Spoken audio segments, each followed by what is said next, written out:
Your dog does strange things every single day. Things that make you laugh, things that confuse you, things you've Googled at midnight. But most of what gets labelled weird behaviour isn't weird at all. It's communication.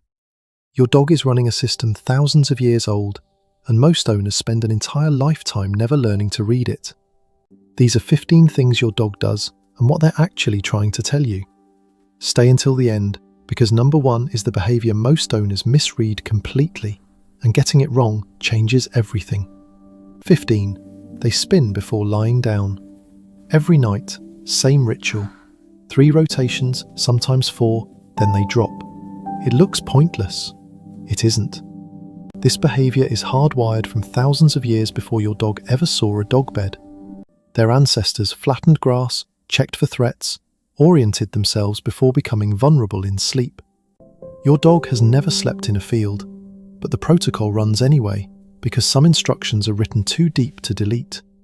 When your dog spins before sleeping, they're following a system that kept their ancestors alive.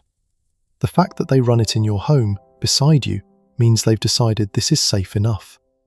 Microaction. Never rush them out of the spin. It takes 4 seconds. Let them have it. 14. They bring you things. A toy, a sock, something from the garden you'd rather not identify. They carry it to you with their tail high and drop it at your feet. Most owners say, "How cute," and move on, but dogs are possessive by nature. When a dog deliberately picks something up and carries it to you, they are going against instinct. They are sharing. In canine social structure, bringing an object to another individual is a profound trust signal. It means, I value this, and I value you enough to give it. That is not a small statement from an animal built around possession. Microaction. Always receive what they bring. Take it, acknowledge it, give it back. The exchange is the point. 13. They lick your face. Dogs don't do this to other dogs, only to humans they've bonded with. This behaviour originates in puppyhood. Licking a caregiver's face meant trust, safety, need. When your adult dog licks your face, that original meaning hasn't gone anywhere. They're also gathering information, your skin chemistry, your stress level, how you're feeling. A single lick gives them data you couldn't put into words. So when your dog licks your face, they're doing 2 things at once. They're saying, I trust you, and they're checking on you. Microaction. If you don't love the sensation, redirect to your hand. But don't push them away entirely. The impulse behind it is real. 12. They tilt their head when you talk. You say a word, their name, a question, and their head goes sideways, ears adjusting, eyes locked on yours. Most people assume it's just cute. It's active processing. The tilt adjusts their visual field to better read your facial expression. It repositions their ears to locate tone and source of your voice more precisely. They're not confused. Good boy, you're such They're a good paying listener. close attention. Closer love than how you most always humans look at pay me to like each that. other. Your dog tilts their head because understanding you matters to them. Microaction. Talk to your dog more than you think is necessary. They're listening at a level you're underestimating. 11. They yawn when nothing seems wrong. You're sitting quietly. Your dog is beside you.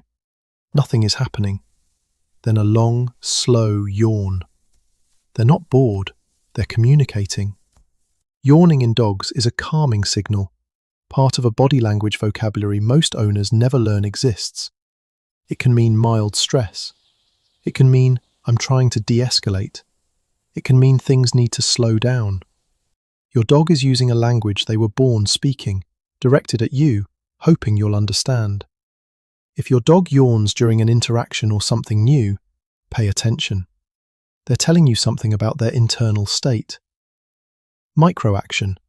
When you see an out-of-context yawn, pause whatever is happening. Give them a moment. They asked for one. 10. They eat grass. You're on a walk. Your dog lunges toward a patch of grass and starts chewing with urgency. The reasons are layered, sometimes dietary.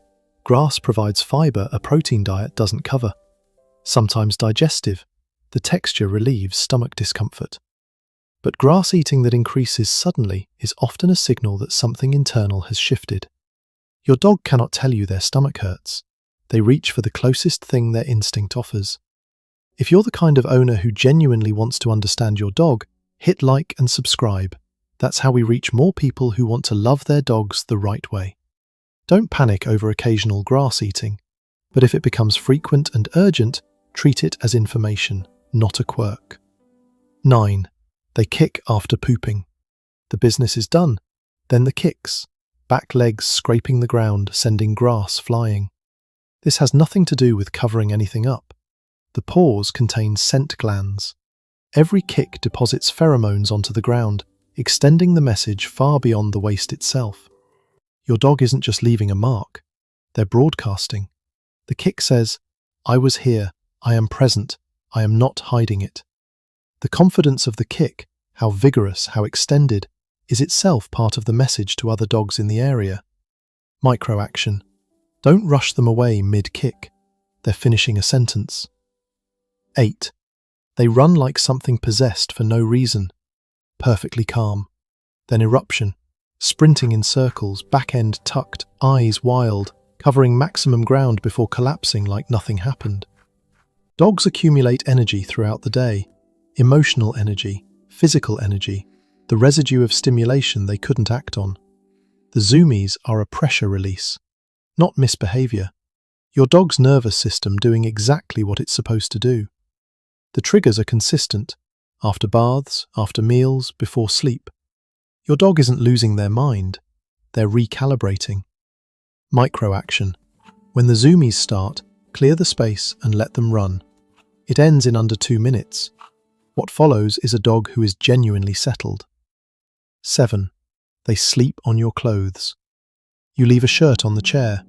You come back and your dog is on it, nose buried in the fabric, completely at peace. Your scent is not just recognizable to your dog, it is regulating. When you're not present, your smell activates the same neurological calming response as your physical presence. Your dog isn't just comfortable on your shirt, they're using it the way a child uses a security object, as a proxy for the person they're attached to. A dog who seeks out your clothing more than usual is telling you your absence weighs on them more than you realize. Micro-action. Leave a worn item in your dog's sleeping space when you go out. It costs nothing. It changes their experience of being alone. 6. They stretch toward you when you come home. You walk in. Your dog drops into a full body stretch, chest to floor, back end high, before greeting you. You probably thought they just woke up. They didn't. This is a greeting stretch, distinct in timing and body language from a rest stretch. It's directed at you, triggered by your arrival, followed immediately by engagement. It carries elements of the play bow, a signal that says, "You came back, and I am glad." Your dog is not stretching because their muscles are stiff. They are performing a deliberate social gesture that says, "I chose you, and I keep choosing you." Micro-action. Match their energy when you come home. 30 seconds of real greeting changes the texture of their entire day. 5. They follow you everywhere, every room, every time. The bathroom, the kitchen at midnight. You stand up, they stand up. Most owners call it clinginess. Very few understand what they're actually looking at. You are their pack, their safety system, the primary source of information about whether the environment is safe or dangerous. When you move, they monitor that movement, not because they're anxious, but because you are the most important variable in their world. The dog who follows you from room to room has decided, completely, that you are worth following. Most owners spend years stepping over that message on their way to the kitchen. Micro-action. Let them follow. The only time it warrants attention is if the following is accompanied by visible distress, panting, whining, inability to settle even when you're present, in the garden, into the sofa at midnight. The location tells you more than the behavior. Outdoor digging on hot days, thermoregulation, the earth below is cooler. Digging to bury objects, resource preservation, an instinct from before reliable food sources existed. Repetitive indoor digging into fabric, anxiety displacement. When emotional tension has nowhere to go, it goes into the paws. This type increases during conflict in the home, during routine disruption, during periods of stress your dog can feel but you haven't named. Microaction. Identify which type your dog does. The category tells you what they need: cooling, enrichment, or stress reduction. 3. They lick other dogs' ears. Your dog meets another dog. Within minutes, they're thoroughly cleaning that dog's ears while the other stands completely still. This is one of the most socially sophisticated behaviors dogs display. Ear licking only happens between individuals who have established real comfort, because the ear is a vulnerable area.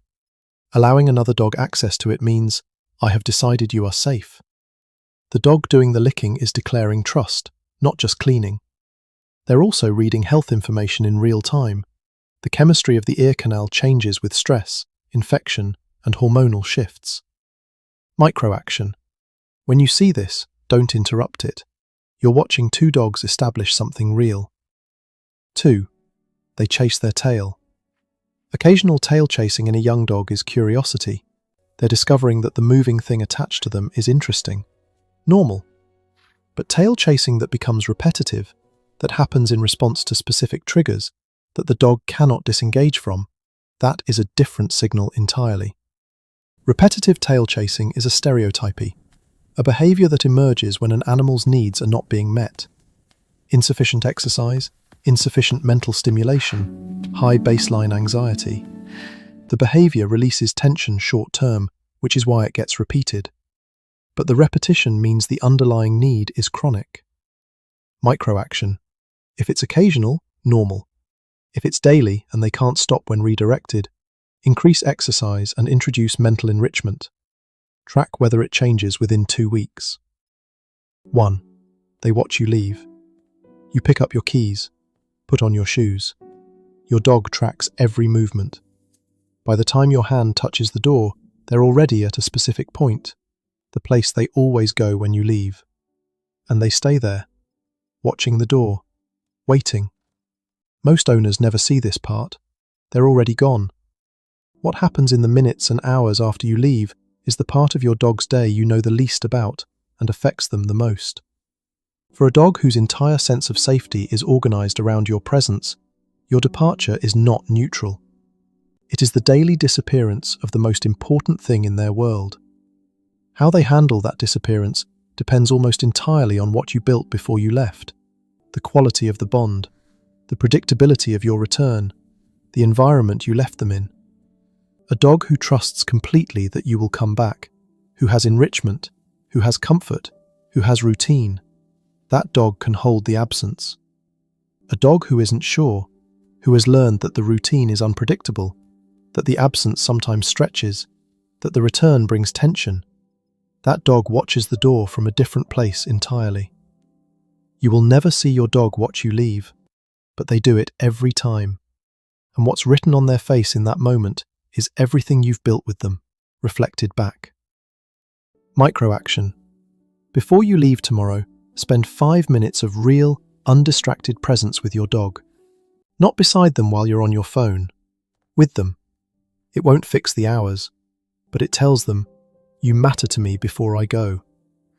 Your dog has been communicating with you every single day, in spins and stretches and yawns and the way they watch the door after you leave. They never stopped trying to tell you.